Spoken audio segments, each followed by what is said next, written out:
நண்பர்கள் அனைவருக்கும் வணக்கம். இந்த வீடியோவில் நம்ம என்ன பார்க்க போறோம்னு சொல்லி பார்த்தீங்கன்னா, டோபாஸ் லேப் நம்ம இன்ஸ்டால் பண்ணோம். அதில் பார்த்தீங்கன்னா ஒரு எஃபெக்ட்டை மட்டும் பற்றி பார்க்க போகிறோம். என்ன எஃபெக்ட்னு சொல்லி கேட்டிங்கன்னா, ஃபோட்டோ எஃபெக்ட்ஸ் லேப் அப்படிங்கிறக்கூடிய இந்த எஃபெக்ட் எப்படி நம்ம பயன்படுத்துறது அப்படிங்கிறத பற்றி பார்க்க போகிறோம். இதை வந்து ஃபோட்டோஷாப்லையும் பயன்படுத்தலாம், தனியாகவும் பயன்படுத்தலாம். ஃபர்ஸ்ட்டு ஃபோட்டோஷாப்பில் எப்படி பயன்படுத்துறது அப்படிங்கிறத பற்றி பார்க்கலாம். இப்போ எனக்கு தேவையான பிக்சர்ஸை பார்த்தீங்கன்னா நான் வந்து ஓப்பன் பண்ண போகிறேன். இதில் ஒரு சில சாம்பிளுக்கு பிக்சர்ஸ் பார்த்தீங்கன்னா நான் வந்து வச்சுருக்கேன். சரிங்களா? இந்த பிக்சரை நான் எடுத்துக்கிறேன். இது ஒரு D750 கேமராவில் ஷூட் பண்ண ஒரு பிக்சர். இதை Ctrl J கொடுத்து ஒரு டூப்ளிகேட் போட்டுக்கிறேன். சரிங்களா? இப்போ என்ன பண்ணுறேன், இந்த ஃபில்டரில் டோபாஸ் லேப், இது நீங்கள் டோபாஸ் லேபை இன்ஸ்டால் பண்ணியிருந்தால் மட்டும்தான் உங்களுக்கு வரும். உங்களுக்கு தேவைன்னா லிங்க் டிஸ்கிரிப்ஷனில் கொடுத்துருக்கேன், நீங்கள் கிளிக் பண்ணி பார்த்துக்கலாம். இப்போ இந்த லேபில் பார்த்தீங்கன்னா டோபாஸ் லேபில் வந்தீங்கன்னா இங்கே ஃபோட்டோ எஃபெக்ட்ஸ் லேப் அப்படின்னு இருக்கும். இதை டச் பண்ணிங்கன்னா உங்களுக்கு பிக்சர் ஆட்டோமேட்டிக்காக பார்த்தீங்கன்னா உள்ளே ஓப்பன் ஆயிடும். இது பார்த்தீங்கன்னா கிட்டத்தட்ட ஒரு லைட் ரூமில் இருக்க மாதிரி தான் ஒரு ஆப்ஷன்ஸ் வந்து கொடுத்துருக்காங்க. சரிங்களா? இந்த லைட் ரூமில் நம்ம இந்த ஆரோ மார்க் அமுக்கணும்னா இது வந்து அப்படியே மறைஞ்சு இருக்கும் பார்த்தீங்களா, அந்த மாதிரி 2 ஆப்ஷன் இருக்குது. அது போக நம்மளுக்கு இந்த அட்ஜஸ்ட்மெண்ட் ஆன ஆப்ஷன் கொடுத்துருக்காங்க. அப்புறம் பார்த்தீங்கன்னா ப்ரஷ்ஷு, டூல்ஸு, மாஸ்க்கு, தனியாக மாஸ்கிங் பண்ணிக்கலாம், இந்த மாதிரி ஆப்ஷன் இருக்குது. அது போக இந்த பக்கம் என்னென்ன ஆப்ஷன் இருக்குன்னு சொல்லி பார்த்தீங்கன்னா, இதை டச் பண்ணிங்கன்னா உங்களுக்கு இந்த மாதிரி வரும். அதாவது இப்படி இருக்க பிக்சரை இப்படி சேஞ்ச் பண்ணிடலாம் அப்படிங்கிறதுக்காக இதில் கொடுத்துருக்காங்க. இந்த எஃபெக்டெல்லாம் நீங்கள் அப்ளை பண்ணிங்கன்னா உங்கள் பிக்சருக்கு அப்ளை ஆகும். நீங்கள் அதுக்காண்டி இந்த மாதிரி பிக்சருக்குலாம் அப்ளை பண்ணிங்கன்னா உங்களுக்கு அந்த அளவுக்கு நல்லா தெரியாது. இந்த மாதிரி ஒரு அவுட்டோரில் எடுத்த பிக்சர்ஸ்லாம் அப்ளை பண்ணிங்கன்னா இதில் இருக்கக்கூடிய ப்ரீசெட் பாருங்கள், நெக்ஸ்ட் இதில் கொடுத்தோம்னா மாறும். நீங்கள் அவுட்டோர் பிக்சர்ஸ்லாம் கொஞ்சம் வச்சுருக்கீங்கன்னா இந்த மாதிரி சூப்பராக உங்களுக்கு வந்து இந்த மாதிரி எடிட் பண்ணி கொடுத்துரும். நீங்கள் ஒரு இன்ஸ்டாகிராமில் போஸ்ட் பண்ணுறீங்க, இல்லை ஒரு ஃபேஸ்புக்கு இந்த மாதிரி நீங்கள் போடுறீங்கன்னா நீங்கள் இதில் வந்து இந்த எஃபெக்டெல்லாம் அப்ளை பண்ணிவிட்டு அதுக்கப்புறமா நீங்கள் வந்து அந்த பிக்சரை வந்து போஸ்ட் பண்ணலாம். ரொம்பவே நல்லாயிருக்கும். சரிங்களா? இது வந்து நம்மளுக்கு எஃபெக்ட். அப்புறம் பிளக்இன் அப்படின்னு சொல்லி ஒரு ஆப்ஷன் இருக்குது. பிளக்இன்னா என்னன்னு சொல்லி பார்த்தீங்கன்னா, நாம் ஆல்ரெடி இன்ஸ்டால் பண்ணி வச்சிருக்க பிளக்இன் தான். இது வந்து நம்ம எப்படின்னா, இப்போ இதை வந்து ஸ்டார்ட் பிளக்இன் அப்படின்னு சொல்லி கொடுக்குறேன். என்ன ஆகும்னா, நான் வந்து இந்த டோபாஸ் அட்ஜஸ்ட் 5 கொடுத்தேன்னா அது ஓப்பன் ஆயிடுச்சு. இப்போ இந்த கிளாரிட்டி வேணும்னா இதை டச் பண்ணிவிட்டு ஓகே கொடுக்குறேன்னு வச்சுக்கலேன், எனக்கு என்ன ஆகும்னா ஃபோட்டோஷாப்பில் ஓப்பன் ஆகாது, அந்த எஃபெக்ட்ஸ் லேப்லேயே வந்துடும். சரிங்களா? எஃபெக்ட்ஸ் லேபை நம்ம ஃபோட்டோஷாப் மூலமாக ஓப்பன் பண்ணாமல் தனியாகவே ஓப்பன் பண்ணலாம். அது 2வது எப்படின்னு சொல்லலாம். இப்போ பாருங்கள், எனக்கு வந்து அப்ளை ஆயிடுச்சு. சரிங்களா? இந்த மாதிரி உங்களுக்கு என்ன பிளக்கின் வேணுமோ இதில் நீங்கள் அப்ளை பண்ணிக்கலாம். பிளக்கின் வேணும்னா இந்த பேனலே வேணான்னு சொன்னீங்கன்னா இதை கிளிக் பண்ணால் இந்த மாதிரி மறைஞ்சிரும். இப்போ Ctrl Z கொடுத்து நான் வந்து அதை வந்து எனக்கு வேணாம் அந்த எஃபெக்ட். இதில் வந்து டூப்ளிகேட் போடுற ஆப்ஷனும் கொடுத்துருக்காங்க. கிட்டத்தட்ட ஒரு ஃபோட்டோஷாப்பை நம்ம எடிட் பண்ணுற மாதிரி தான் இதில் மாஸ்கிங் எல்லாமே கொடுத்துருக்காங்க. சரிங்களா? அது எதுக்காகன்னா தனியாக கூட நம்ம அந்த ஆப்பை வந்து நம்ம வந்து தனியாக கூட ஓப்பன் பண்ணிக்கலாம். அது 2வது சொல்லலாம்.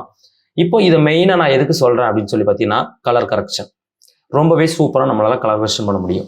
ஆனால் என்ன ஒரு மைனஸ் அப்படின்னு சொல்லி பார்த்தீங்கன்னா, ஒரு பிக்சருக்கு வச்ச கரெக்ஷனை திரும்ப இன்னொரு பிக்சருக்கு அப்ளை பண்ணுறதுக்கு இதில் ஆப்ஷன் பார்த்தீங்கன்னா இல்லை. சரிங்களா? ஒரு வேளை உங்களுக்கு ஆப்ஷன் தெரிஞ்சால் கண்டிப்பாக கமெண்டில் சொல்லுங்கள், நம்ம சப்ஸ்கிரைபருக்கு சொல்லிடலாம். சரிங்களா? சப்ஸ்கிரைபர் நம்ம பார்க்குற வீடியோ பார்க்குறவங்க எல்லாருக்குமே சொல்லிக்கலாம். சரிங்களா? இப்போ இதில் நான் என்ன பண்ணுறேன்னா, இது வந்து கலரு, இது டோனு. நான் ஃபஸ்ட்டு இதை வந்து ஜூம் பண்ணுறேன், இந்த ப்ளஸ் பட்டனை கிளிக் பண்ணி. இப்போ என்னோட பிக்சருக்கு கொஞ்சம் கான்ட்ராஸ்ட், இந்த அட்ஜஸ்ட்மெண்ட்டு நம்ம வந்து பேசிக் பேனரில் பார்த்துருப்போம் லைட் ரூமில், அதே போல் தான். இந்த டைனமிக் அப்படிங்கிறது ரொம்ப இம்பார்ட்டன்ட். என்னென்னா உங்கள் பிக்சர் இப்படி மந்தமாக இருக்குன்னு வச்சுங்களேன், அதை வந்து டைனமிக் வந்து நல்லா நம்ம இந்த மாதிரி எடுத்து கொடுக்கும். ஒருவேளை இந்த அட்ஜஸ்ட்மெண்ட்டை ரீஸ்டேட் நீங்கள் வந்து 0 கொண்டு வரணும்னா இதில் வச்சு டபுள் கிளிக் பண்ணால் லைட் ரூமில் போல் நம்மளுக்கு 0 ஆயிரும். சரிங்களா? இப்போ ஃபுல்லாகவே நீங்கள் ரீசெட் பண்ணனா இந்த ரீசெட் ஆல் கொடுத்தீங்கன்னா உங்களுக்கு சரி, எல்லாமே உங்களுக்கு இந்த மாதிரி மாறிடும். இப்போ என்ன பண்ணுறேன், அட்ஜஸ்ட்மெண்ட் லைட்டாக எனக்கு கான்ட்ராஸ்ட், அதாவது என்னோட பிக்சரை பார்த்து நான் வந்து அட்ஜஸ்ட்மெண்ட் பண்ண போகிறேன். அதே மாதிரி சின்ன ஒரு டைனமிக்கு கொஞ்சம் ஷார்ப்னஸ்னால் பிக்சர் நல்லா ஷார்ப்பாக இருக்கும். சரிங்களா? அந்த ஷார்ப்னஸ் வந்து கொஞ்சம் ஏற்றிக்கிறேன். அண்ட் ஹைலைட் எல்லாருக்குமே தெரியும், ப்ளீச்சாக இருக்கக்கூடிய இடங்கள், நீங்கள் பாருங்கள் ப்ளீச்சாக இருக்கக்கூடிய இடங்கள். அது போக ஷேடோ அண்ட் ஒயிட் பாயிண்ட்டு, ஒயிட்டை வந்து கண்ட்ரோல் பண்ணுறது. அது போக பிளாக் பாயிண்ட். பிளாக்னா ரொம்ப அதிகமாக வைக்கக்கூடாது, ஓரளவு லைட்டாக இந்த மாதிரி தேவையான அளவுக்கு. இதில் வந்து பாருங்கள், இந்த கரெக்ஷன் வந்து எந்த ஏரியாவோ அதுக்கு மட்டும்தான் ஆகுது. பார்த்தீங்களா? பிளாக்னா பிளாக் ஏரியா மட்டும்தான் ஆகும். பாருங்கள், இப்போ நம்மளுக்கு இது வந்து முடிஞ்சிச்சு. இங்கே பாருங்கள், இது ஒரிஜினல், இது எடிட்டிங். அதுக்காக தான் இங்கே டூப்ளிகேட் எடுத்தேன். இப்போ இதுவும் இன்னும் கொஞ்சம் கலர்ஸை நான் மாற்றணும்னா இந்த சேச்சுரேஷன் இருக்கு பாருங்கள், இதில் வந்து லைட்டாக பூஸ்ட் பண்ணுறேன், நல்லா கம்மியான கலரில். இங்கே பாருங்கள், நல்லா இருக்குங்களா?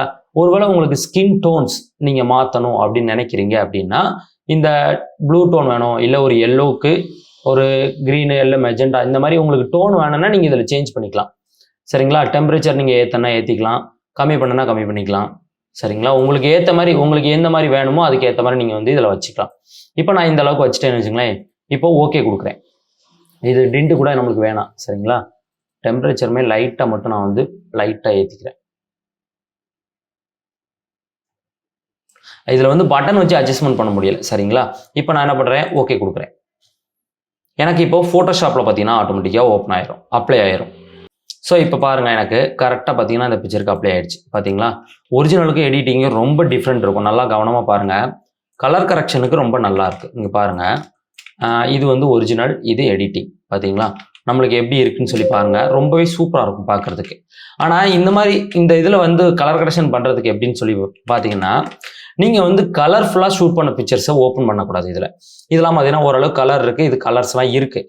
ஆனால் இந்த மந்தமாக இருக்கக்கூடிய பிக்சர்ஸ் இருக்குது பாருங்கள், மொபைல் பிக்சர்ஸு நீங்கள் வந்து கேமராவில் வந்து அப்படி இல்லைன்னா ஸ்டாண்டர்ட் அப்படின்னா போர்ட்ரைட் அப்படின்னு ஒரு ஆப்ஷன் இருக்கும். உங்களுக்கு பார்த்தீங்கன்னா போர்ட்ரைட் அப்படின்னு சொல்லி ஒரு ஆப்ஷன் இருக்கும் பிக்சர் கண்ட்ரோலில். அந்த போர்ட்ரைட் வச்சு ஷூட் பண்ண பிக்சர்ஸ்லாம் ரொம்ப சூப்பராக நீங்கள் கலர் கரெக்ஷன் பண்ணலாம். இப்போ கண்ட்ரோல் ஜே கொடுத்து ஒரு டூப்ளிகேட் போட்டுக்கிறேன். திரும்ப என்ன பண்ணுறேன், ஃபில்டரில் அந்த டோபாஸில் அந்த எஃப்எக்ஸ் லேப் அப்படின்னு சொல்லி நான் வந்து கிளிக் பண்ணுறேன். ஒரு பிக்சருக்கு வச்ச கரெக்ஷனை எல்லாத்துக்கும் வைக்கிற மாதிரி ஒரு ஆப்ஷன் இருந்தால் ரொம்பவே நல்லா இருந்திருக்கும். சரிங்களா? இப்போ நான் திரும்பவும் என்ன பண்ணுறேன், இதில் கலர் கரெக்ஷன் பண்ண போகிறேன். நீங்கள் ஒரு இன்ஸ்டாகிராமில் போஸ்ட் பண்ணுறீங்க, இல்லை ஒரு ஃபேஸ்புக்கில் உங்கள் பிக்சரை போஸ்ட் போடுறீங்கன்னு வச்சுங்களேன், நார்மல் கேமராவில் ஷூட் பண்ணுங்கள். உங்கள் மொபைலில் நார்மல் கேமராவில் ஷூட் பண்ணிவிட்டு இதில் எடிட் பண்ணுங்கள். ரொம்பவே பிரமாதமாக இருக்கும். இப்போ பாருங்கள், கான்ட்ராஸ்ட் லைட்டாக ஆட் பண்ணுறேன். அப்புறம் டைனமிக்கு என்னோட பிக்சரை பொறுத்து ஷார்ப்னஸ் கொஞ்சம் வேணும், ஹைலைட்டை கொஞ்சம் கம்மி பண்ணுறேன், ஷேட்டில் டீட்டெயில்ஸ் கிடைக்குது.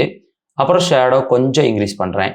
அண்ட் பிளாக் பாயிண்ட், இந்த ஒயிட் பாயிண்ட்டை கொஞ்சமாக லைட்டாக, இவ்வளோதான். இப்போ கரெக்ஷன் வச்சுட்டேன். அது போக கலர்ஸில் கொஞ்சம் சேச்சுரேஷனை நம்ம இன்க்ரீஸ் பண்ணும்போது நம்மளோட ஸ்கின் டோன்ஸ் எப்படி கிடைக்குதுன்னு சொல்லி பாருங்கள்.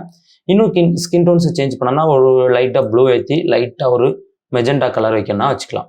இந்த கலர் ஓகே, நல்லாயிருக்கு. இந்த மெஜெண்டா டோன் ஓகே எனக்கு. இப்போ என்ன பண்ணுறேன், திரும்ப நான் ஓகே கொடுத்துக்கிறேன். என்னென்னா ஒரு பிக்சருக்கு இந்த மாதிரி தான் நம்ம வந்து ஓப்பன் பண்ணி ஒர்க் பண்ண வேண்டியிருக்கு. இது ஒரு பிக்சருக்கு இந்த மாதிரி ஃபில்டரில் போய் தான் கொடுக்கணும்லாம் இல்லை. சரிங்களா? நீங்கள் தனியாக இந்த ஃபோட்டோ எஃபெக்ட்ஸ் லேபையே ஓப்பன் பண்ணிக்கலாம். இப்போது இதுக்கும் பாருங்கள், ஒரு ஒரிஜினலுக்கும் எடிட்டிங்க்கும் எந்த அளவுக்கு நல்ல ஒரு டிஃப்ரெண்ட் கிடைக்குதுன்னு பாருங்கள். பிக்சர் பார்த்தீங்கன்னா கொஞ்சம் லோ குவாலிட்டி தான். சரிங்களா? இது வந்து D90 கேமராவில் ஷூட் பண்ணது. இங்கே பாருங்கள், இந்த ஹேரில் இருக்கக்கூடிய டோன்ஸ், அப்புறம் ஸ்கின்னோட டோன்ஸ். இந்த ஸ்கின்னு பாருங்கள், ரொம்ப க்ரீனாக இருக்கக்கூடிய ஒரு ஸ்கின்னு. சின்ன ஒரு அட்ஜஸ்ட்மெண்ட் தான். நீங்கள் வந்து உங்கள் பிக்சருக்கு இதை அட்ஜஸ்ட்மெண்ட் பண்ணி பார்த்தாலே உங்களுக்கு தெரிஞ்சிடும் இந்த இதில் கலர் கரெக்ஷன் இந்த அளவுக்கு வருது அப்படின்ட்டு.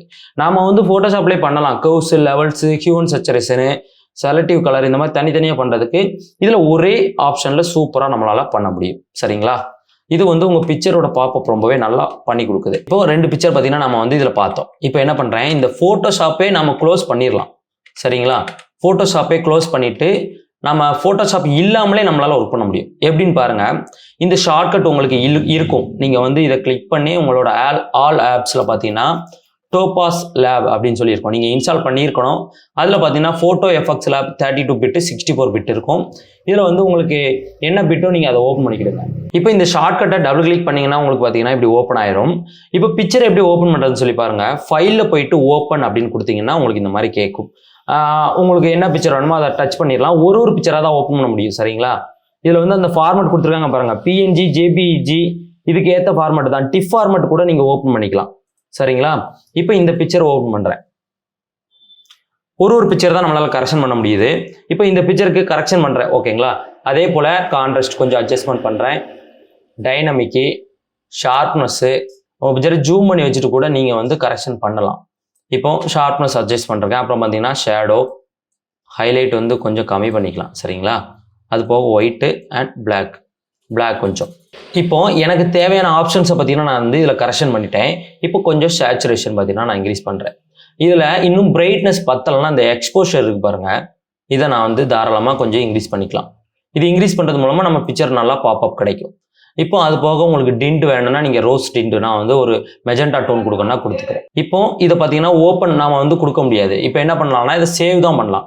இதை அதே பிக்சர் மேலே சேவ் பண்ணால் கண்ட்ரோல் ஷிஃப்ட் எஸ் கொடுத்தோம்னா இந்த மாதிரி சேவஸ்ன்னு கேட்கும். இதில் பார்த்தீங்கன்னா JPEG வச்சுட்டு நான் சேவ் கொடுக்குறேன். எனக்கு பிக்சர் பார்த்தீங்கன்னா ஆட்டோமேட்டிக்காக சேவ் ஆயிரும். நேம் கொடுக்கணும். நேம் கொடுத்துட்டு சேவ் கொடுத்தோம்னா நம்மளுக்கு ஆட்டோமேட்டிக்காக இந்த மாதிரி கேட்கும். இதில் மேக்ஸிமம் வச்சுட்டு ஓகே கொடுத்தீங்கன்னா அழகாக உங்களுக்கு சேவ் ஆயிரும்.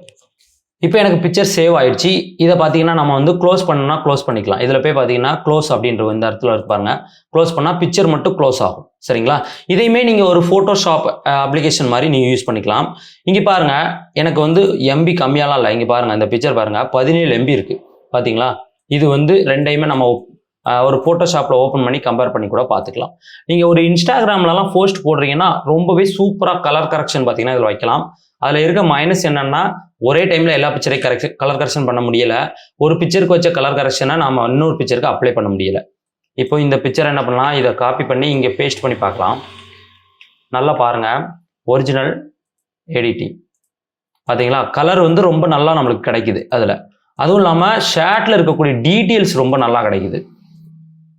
என்னோட ஃபேஸில் இருக்க டீட்டெயில்ஸ் இது மொபைல் பிக்சர் தான். பட் ஸ்கின் டோன்ஸை பாருங்கள், உங்களுக்கு தெரியும். இந்த ஸ்கின் டோன்ஸை பாருங்கள். இதில் பாருங்கள், இங்கே பாருங்கள், இந்த மொபைல் ஷூட் பண்ண பிக்சருக்கும் ஸ்கின் டோன்ஸுக்கும் எப்படி நல்லா கிடைக்குதுன்னு பார்த்தீங்களா? ஸ்கின் டோன்ஸு ரொம்ப சூப்பராக நம்மளுக்கு கிடைக்குது. ட்ரை பண்ணி பாருங்கள். சரிங்களா? ஒரு ஆப்ஷனாக நம்ம பயன்படுத்தி பார்க்க தான் நம்மளுக்கு வந்து ஒரு ஃபோட்டோஷாப்பில் இம்ப்ரூவ்மெண்ட் கிடைக்கும். இந்த ஃபில்டரில் போய் நீங்கள் பயன்படுத்தலாம். அப்படி இல்லைனா நார்மலாக டெஸ்க்டாப்லேயே நீங்கள் பயன்படுத்தலாம். சரிங்களா? ஓகே ஃப்ரெண்ட்ஸ், ஒருவேளை உங்களுக்கு வந்து இந்த ஆப்ஷன் காப்பி பண்ணி பேஸ்ட் பண்ணுற ஆப்ஷன் தெரிஞ்சிச்சுன்னா கண்டிப்பாக சொல்லுங்கள். நம்ம வந்து எல்லாருக்குமே சொல்லிடலாம். சரிங்களா? Okay friends,